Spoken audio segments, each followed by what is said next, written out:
हाथ पकड़कर कहा, उर्वी चलो यहाँ से। लेकिन उर्वी ने पुष्कर से अपना हाथ गुस्से से छुड़ाते हुए कहा, मैं और तुम्हारे साथ इस अंधेरी रात में घर जाऊंगी? तुमने ये सोचा भी कैसे? यहाँ सबके सामने तुमने इस लड़की के साथ जबरदस्ती करने की कोशिश की है, तो रास्ते में अकेले तुम मेरे साथ? छी, मुझे तो सोचकर भी घिन आ रही है। पुष्कर ने उर्वी से कहा, लेकिन उर्वी, तुम्हारी मम्मी ने तुम्हें साथ लाने के लिए कहा था। उर्वी ने पुष्कर को धमकाते हुए कहा, मिस्टर पुष्कर, अगर तुम मेरी मम्मी के सामने अपने कारनामों की पोल नहीं खुलवाना चाहते तो चुपचाप सबसे माफी मांगो और यहाँ से चलते बनो। मैं तुम्हारे साथ सेफ नहीं हूँ, इसलिए मैं तुम्हारे साथ कहीं नहीं जाऊंगी। उर्वी और पुष्कर के बीच बहस चल ही रही थी कि तभी मैनेजर ने किसी को फोन किया। हेलो माजिद भाई। माजिद भाई का नाम सुनकर वहां मौजूद सभी लोग बहुत घबरा गए। दरअसल माजिद शहर का जाना माना डॉन था और ये क्लब भी उसी का ही था। उसके खतरनाक कारनामों के चर्चे सारे शहर में थे और सारा शहर उससे डरता था। सभी मैनेजर के पास जाकर माजिद भाई को इस मामले में इन्वॉल्व करने से मना करने लगे। पार्टी में आई हुई लड़कियां भी नहीं चाहती थी कि माजिद भाई क्लब में आ जाए। उर्वी की दोस्त ने पुष्कर से कहा, पुष्कर, ये सब तुम्हारी वजह से हो रहा है। तुम्हें मैनेजर से माफी मांगकर हम सबको इस प्रॉब्लम से बाहर निकालना ही होगा। मंगल भी आगे आकर बोला, ये लड़की पुष्कर पर इल्जाम लगा रही है, मैनेजर का हाथ इसने तोड़ा और तो और इसकी वजह से पहले पुलिस और अब माजिद भाई के आने की नौबत आ गई है। सब किया इसने है तो इसकी गलतियों के लिए हम सजा क्यों भुगतें? मैनेजर को समझ आ गया था कि अब उसके हाथ में पुष्कर की गर्दन आ गई है। उसने पुष्कर को देखते हुए सबसे कहा, मैं तो इस चिंदी चोर को क्लब में आने ही नहीं देना चाहता था और इसने आज की शाम खराब तो की है, साथ ही साथ मेरे स्टाफ को भी बड़ी बेरहमी से मारा है। लेकिन अगर तुम सब चाहते हो कि ना तो पुलिस यहाँ आए और ना ही माजिद भाई तुम सबको इस गलती की सजा दे, तो मेरी बस एक शर्त है। अयान ने कहा, पुष्कर आपकी हर शर्त मानने के लिए तैयार है। मैनेजर ने पुष्कर की ओर थूकते हुए कहा, अगर ऐसी बात है तो इस कुत्ते से कहो कि मेरे जूतों पर अपनी नाक रगड़कर मुझसे माफी मांगे। उर्वी समेत सभी लोग पुष्कर को देखने लगे। वहां सभी अपनी आंखों से पुष्कर से रिक्वेस्ट कर रहे थे कि वो माफी मांगकर मामले को रफा दफा कर दे। पुष्कर ने उर्वी की ओर देखा, उसने भी पुष्कर को माफी मांगने का इशारा किया। तभी काले नाग ने कहा, पुष्कर, ये करके तुम सबको यकीन दिला दोगे कि तुमने ही कल्पना के साथ जबरदस्ती करने की कोशिश की है।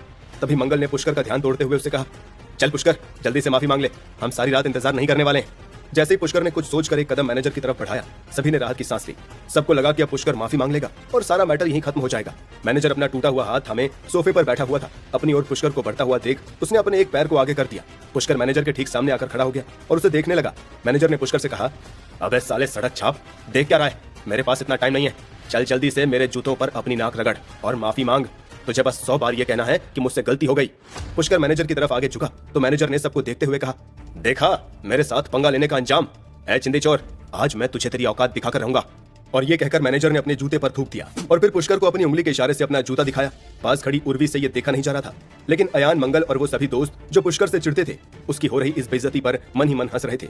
पुष्कर गुस्से से तमतमा चुका था। उसने बिजली की फुर्ती से मैनेजर के आगे किए हुए पैर पर जोर से लात मारी और अगले ही पल मैनेजर का पैर टूट गया। मैनेजर सोफे से गिरकर सीधे पुष्कर के जूतों पर गिर गया और दर्द के मारे जोर जोर से चिल्लाने लगा। तभी उसके कंधों पर बैठे दोनों नागों ने एक साथ कहा, शाबाश पुष्कर। लेकिन क्लब में मौजूद सभी लोग पुष्कर की इस हरकत से और गुस्सा हो गए थे। तभी अयान ने गुस्से में आकर पुष्कर से कहा, पुष्कर, बात खत्म करने के बदले तूने और बढ़ा दी। तभी पुष्कर ने अयान को जमीन पर गिरे हुए मैनेजर की तरफ इशारा करते हुए कहा, अयान, बात गलती करने वाले की नाक रगड़कर माफी मांगने की हुई थी, तो जिसने गलती की है वो जूते पर अपनी नाक रगड़कर माफी मांग रहा है। पुष्कर से अयान ने कहा, बेटा तूने आज बहुत बड़ी गलती कर दी है। तू नहीं जानता तूने किस इंसान से पंगा लिया है। माजिद भाई इंसान के रूप में शैतान है। आज तेरा चैप्टर क्लोज होने से कोई नहीं रोक सकता। वहाँ ये सब मामला चल ही रहा था कि तभी अचानक सन्नाटा फैल गया और सन्नाटे के बीच उठ रही आवाज ने वहाँ मौजूद लोगों के बीच डर का आतंक पैदा कर दिया। क्लब का पूरा स्टाफ एक इंसान को अदब से सलाम करते हुए झुक रहा था। सलाम माजिद भाई। माजिद भाई अपने 4-5 बॉडीगार्ड्स के साथ आए और अपनी चेयर पर बैठ गए।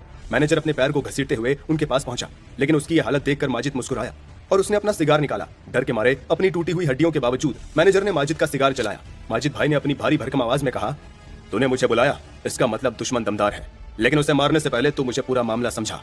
माजिद भाई ने अपने बॉडीगार्ड्स को इशारा किया। उन्होंने झट से क्लब के सारे दरवाजे बंद कर दिए और उन दरवाजों के सामने जाकर खड़े हो गए ताकि वहां से कोई भी बचकर बाहर ना निकल सके। जैसे ही मैनेजर माजिद भाई को सारी घटना के बारे में बता रहा था, माजिद भाई वहां मौजूद सभी लोगों को गौर से देख रहा था। तभी उसकी नजर एक इंसान पर पड़ी जो उसकी ओर पीठ किए हुए खड़ा था। उर्वी और शिखा नहीं चाहती थी कि माजिद भाई पुष्कर को देखें, इसलिए वो उसे छिपाने की नाकाम कोशिश कर रही थी।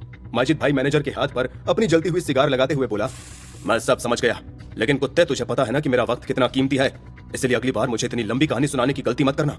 मैनेजर को सिगार की वजह से तेज जलन हो रही थी, लेकिन वो माजिद भाई को अच्छी तरह से जानता था। अगर उसकी चीख निकलती तो इससे दुगना दर्द उसे सहना पड़ता।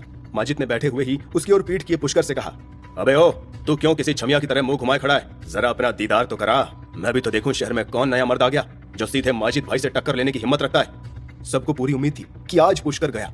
माजिद भाई की बात सुनने के बाद पुष्कर धीरे से उसकी ओर मुड़ा, लेकिन माजिद भाई पुष्कर को देखते ही चौंक गया और हड़बड़ाकर सोफे से उठकर खड़ा हो गया। वो पुष्कर के पास आकर बोला, पुष्कर सर, आप यहाँ? पुष्कर ने कुछ नहीं कहा और माजिद को देखकर मुस्कुरा दिया। माजिद भाई बड़े अदब से पुष्कर से बोला, आखिर आपने मेरा दिया हुआ प्लेटिनम कार्ड पहली बार यूज कर ही लिया।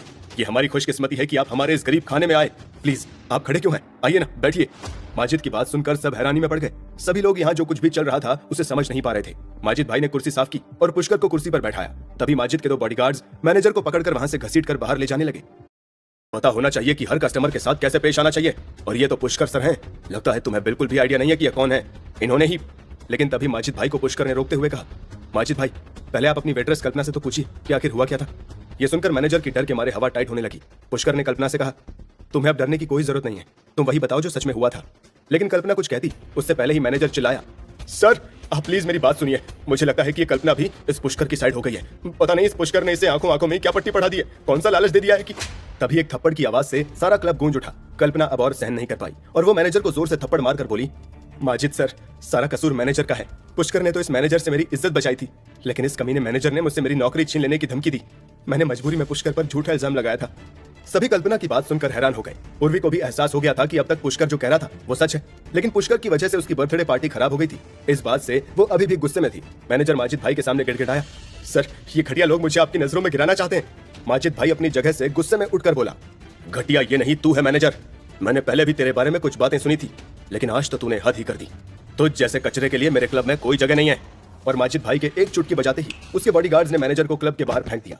माजिद भाई ने पुष्कर से कहा, मैनेजर की गलती के लिए मैं माफी मांगता हूँ। पुष्कर मुस्कुराकर माजिद भाई से कहता है, कोई बात नहीं, बस इन सब की वजह से मेरी दोस्त पूर्वी की पार्टी खराब हो गई। तभी माजिद भाई ने कहा, पुष्कर सर आप जो बोलेंगे वो हो जाएगा। मैं अपने आदमियों से कहकर सब कुछ फिर से अरेंज करवा देता हूँ। तभी उर्वी और मंगल के पास खड़ा अयान फुसफुसाया, देखा कैसे माजिद भाई के सामने हीरो बन रहा है। मंगल ने कहा, मुझे तो यकीन ही नहीं हो रहा है कि इस चिंदी। तभी पुष्कर उर्वी के पास आया। अयान, मंगल और बाकी के सभी दोस्त वहीं खड़े थे। पुष्कर ने उर्वी से कहा, आई एम सॉरी उर्वी, मेरी वजह से तुम्हारी पार्टी खराब हुई, लेकिन तुम स्ट्रेस मत लो, अब सब ठीक हो गया है। तभी माजिद भाई ने अपने हाथ में एक ड्रिंक उठाकर जोर से कहा, हैप्पी बर्थडे उर्वी जी। पार्टी फिर से शुरू हो गई थी। वेटर्स सभी को ड्रिंक्स और खाना सर्व कर रहे थे। तभी अयान पुष्कर जो कि उर्वी के पास खड़ा था उससे आकर बोला, क्यों रे पुष्कर, कैसे बोतल में उतारा तूने माजिद भाई को? आखिर तू इतने बड़े डॉन को कैसे जानता है? सभी सवाल भरी नजरों से पुष्कर को देखने लगे। पुष्कर ने उन्हें कुछ नहीं बताया, लेकिन उसे कुछ दिन पहले हुआ वो वाकया याद आ गया जब वो माजिद भाई से पहली बार मिला था। पुष्कर गुड लक कैफे में बड़ी बेसब्री से उर्वी का इंतजार कर रहा था। उसे पता था कि उर्वी को अयान यहीं से अपनी कार में पिक करने वाला है, लेकिन पुष्कर उर्वी को काफी सालों से चाहता था। लेकिन अयान से मिलते ही उर्वी पुष्कर से सीधे मुंह बात तक नहीं करती थी। तभी उर्वी अपने फोन पर बात करते हुए कैफे के अंदर आई। उसने पास खड़े पुष्कर को अनदेखा कर दिया था। उर्वी अपने फोन पर अयान से बात कर रही थी। वो बोली, अयान मैं गुड लक कैफे पहुंच गई हूँ, तुम कब तक आ रहे हो? अयान ने दूसरी तरफ से कहा, मैं भी ड्राइव भी कर रहा हूँ, कुछ देर में पहुंच जाऊंगा। जैसे ही उर्वी ने फोन रखा, अपने सामने पुष्कर को देखकर उसका पारा चढ़ गया। वो पुष्कर से गुस्से में बोली, पुष्कर तुम यहाँ, तुम मेरा पीछा कर रहे हो ना? तुम्हें इतना भी समझ में नहीं आता क्या कि मैं तुम्हें इंटरेस्टेड नहीं हूँ? पुष्कर ने उर्वी को समझाने की कोशिश करते हुए कहा, उर्वी हम दोनों साथ में कितने खुश थे, फिर ऐसा क्या हो गया कि तुमने मुझसे बात करना ही बंद कर दिया? प्लीज मुझे बताओ कि क्या प्रॉब्लम है? उर्वी झल्लाकर बोली, पुष्कर सारी प्रॉब्लम की वजह तुम हो। मुझे बस तुम्हारे साथ और टाइम वेस्ट नहीं करना है, तुम जाओ यहाँ से, मुझे तुमसे कोई बात नहीं करनी है। पुष्कर कुछ कहता इससे पहले ही उसके सारे शरीर में एक अजीब सी सरसराहट होने लगी। उसे ऐसा लगा जैसे उसके अंदर कोई और भी है। तभी पुष्कर के कानों में एक आवाज गूंजी, सम्राट पुष्कर, किसी को यहाँ तुम्हारी सख्त जरूरत है। पुष्कर ने इधर उधर देखा तो उसके पास उर्वी के अलावा और कोई नहीं था। लेकिन जैसे ही उसने उर्वी की तरफ देखा तो वो गुस्से से अपनी जगह से उठते हुए बोली, बड़ी ढीठ और बेशरम टाइप की लड़की हो तुम नहीं जाते तो मैं ही यहाँ से चली जाती हूँ। और उर्वी उठकर गुड लक कैफे के बाहर जाकर खड़ी हो गई। पुष्कर भी उसके पीछे पीछे गया, लेकिन फिर से उसके अंदर से एक आवाज आई, बाएं नहीं दाएं जाना है उस बूढ़े पति पत्नी के पास। पुष्कर को समझ नहीं आ रहा था कि आखिर हो क्या रहा है। उसने एक पल के लिए दाएं देखा तो एक बूढ़ा आदमी अपनी बूढ़ी पत्नी को लाल गुलाबों का गुलदस्ता देकर बोला, शादी की 50वीं सालगिरह मुबारक हो। पुष्कर ने फिर से उर्वी की तरफ देखा। वो अभी भी अयान को कॉल लगा रही थी। जैसे ही पुष्कर ने उर्वी की तरफ फिर से अपने कदम बढ़ाए, उसके अंदर से फिर से एक आवाज आई, सम्राट पुष्कर, तुम्हें दाएं जाना है उस बूढ़े दंपत्ति के पास। उस बूढ़ी औरत को तुम्हारी जरूरत है, बस तुम ही उसकी जान बचा सकते हो। पुष्कर खुद से बोला, यह कैसी आवाज है? कौन है जो मुझे? तभी पुष्कर ने देखा कि दूर से अयान की कार आ रही है। उसका दिल जोरों से धड़कने लगा कि अब उर्वी उसके साथ चली जाएगी। उससे पहले उसे उर्वी से एक बार फिर से बात करनी चाहिए। लेकिन तभी फिर से उसके अंदर से आवाज आई, जल्दी से उस बूढ़ी औरत के पास जाओ। पुष्कर ने जैसे ही उस बूढ़ी औरत की तरफ देखा तो वो बूढ़ी औरत बेहोश होकर जमीन पर गिर गई थी और उसका पति मदद के लिए चिल्ला रहा था। एक तरफ प्यार और दूसरी तरफ किसी की जाती हुई जान।